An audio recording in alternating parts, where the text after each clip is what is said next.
اللہ اکبر۔ تو ایک شخص کا بیٹا فوت ہو گیا، یقین جانیے میں نے اس کو روتے ہوئے سنا، اس کی زبان سے یہ الفاظ نکل رہے تھے کہ جانے کی عمر میری تھی، اللہ میرے بیٹے کو لے گیا۔ وہ اس چیز پر بہت زیادہ دکھ کا اظہار کر رہا تھا۔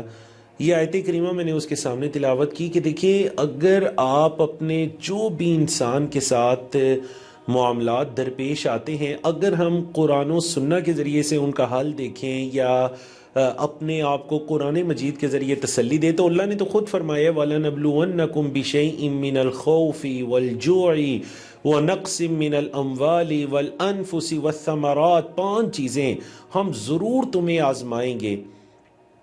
خوف کے ذریعے کبھی امن چلا جائے گا، بھوک کے ذریعے کبھی آسودگی چلی جائے گی، اور کبھی مالوں میں، جانوں میں، ثمرات کے اندر، پھلوں کے اندر کمی کر کے ہم تمہیں آزمائیں گے۔ لیکن ان تمام آزمائشوں کے اندر یہ چیز یاد رہے کہ وَبَشِّرِ الصَّابِرِينَ، صبر کرنے والوں کے لیے خوشخبری ہے۔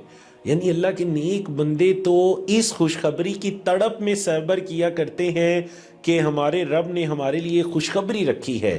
تو اب 2 ہی صورتیں ہیں کہ یا تو بے صبری کر کے اس خوشخبری کو ضائع کر دیں، یا صبر کر کے اس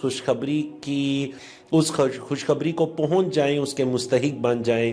اللہ رب العزت ہمارے دلوں میں بھی ایسی تڑپ پیدا فرمائے کہ اگر کوئی آزمائش آتی ہے تو فوراً اگلے لمحے دل کے اندر یہ خیال آئے کہ وَبَشِّرِ الصَّابِرِينَ، صبر کرنے والوں کے لیے خوشخبری۔ اور دوسری جگہ اللہ نے فرمایا کہ صبر کرنے والوں کو ان کا اجر بغیر حساب کے دیا جائے گا۔ تو جب اللہ کے ہاں اس اجر کی امید ہو، اللہ سے خوشخبری کی امید ہو، تو یہ مصیبتیں، یہ دنیاوی آزمائشیں انسان کے آگے کوئی حیثیت نہیں رکھتی۔